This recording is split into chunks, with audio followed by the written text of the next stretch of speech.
And joining me on the program now, Minister for Energy and the Environment, Josh Frydenberg. A few things to talk about in your portfolio. First, though, some reaction to this news breaking this morning. Nick Xenophon and his team saying they're going to block two savings measures. One which includes waiting for the dole, a month wait for people under 25.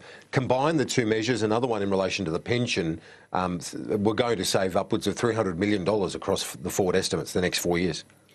Well, Kieran, I'll leave the formal response to my Cabinet colleague, Christian Porter, as relevant minister, other than to say we have to work with the crossbenchers, and of course the Labor Party needs to do some heavy lifting here too to help pay the enormous debt that we inherited from the Labor Party. Now, we had some successes with the Omnibus Bill, more than $6 billion worth of savings going through.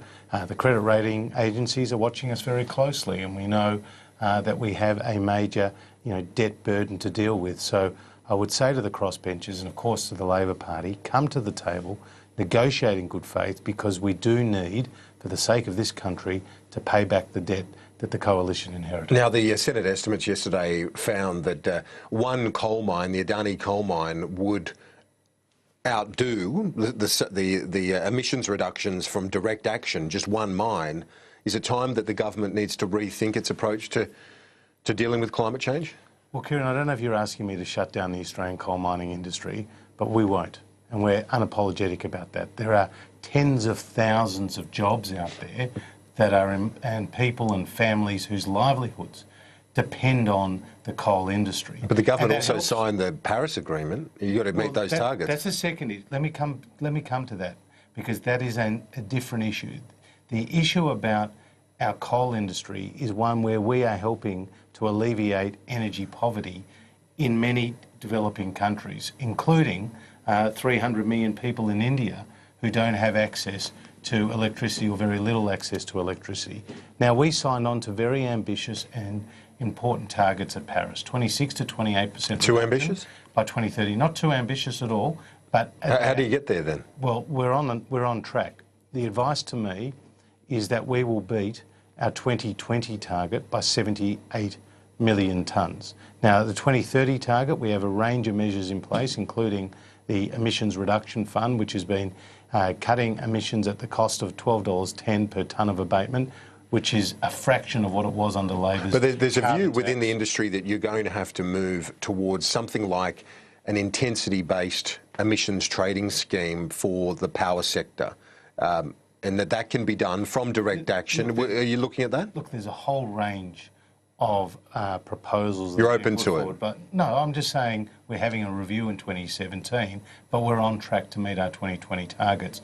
And not only the Emissions Reduction Fund, our National Energy Productivity Plan, which aims to boost the productivity and efficiency by 40% by 2030, what we're doing on vehicle emissions, what we've been able to do through the Clean Energy Finance Corporation and ARENA. There's a whole lot of things. But you're not open, so you're saying you're not open to the ETS for the power industry? When we're not having an ETS. An intensity-based scheme for that industry? Well, that's what...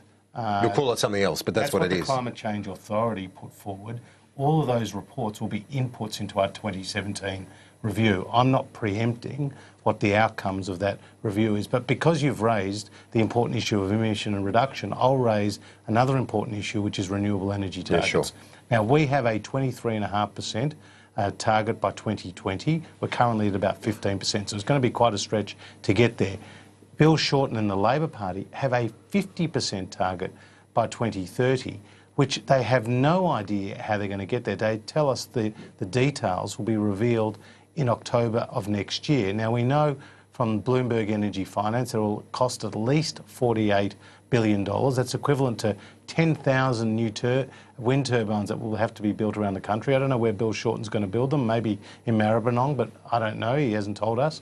And the Labor Party is now getting a backlash from some of its elder statesmen, like Graham Richardson, who's come out and said this is foolhardy for the Labor Party to pursue this, as well as... Where do you find the balance, though, then, between your target and the Labor Party target and the state target? Because they're all over the shop at the moment. And in terms of certainty for the industry as well, that's not doing a great, a great service to certainty in solar, wind and elsewhere. And this is where I think the events in South Australia have been a real wake-up call for the country and for energy ministers from the states and territories, because they realise that their first and foremost priority, which they agreed at the COAG Energy Council meeting just the other day, is energy security.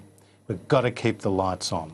And that's why these ambitious, in many cases unrealistic, state-based targets, heroic state-based targets of 50% in Queensland of renewable energy by 2030, even though they have 4.5% today, or 50% by 2025 in South Australia. So what do you want? What's the outcome you want then? I'd rather harmonise targets. I'd like them just to adopt the national target. But if you harmonise targets, then don't you restrict innovation by having a locked-in target nationwide? Where's the incentive for others to make progress? Well, there's enormous innovation that's taking place through the support we're giving to research programs at universities, developing battery storage. That's going to be the big swing factor going forward. But right now, they're not able to be rolled out on a commercial scale. Mr. Frydenberg, we're out of time. Thanks so much for that. Nice to be with you. A quick break. Back in just a moment with Richard Miles.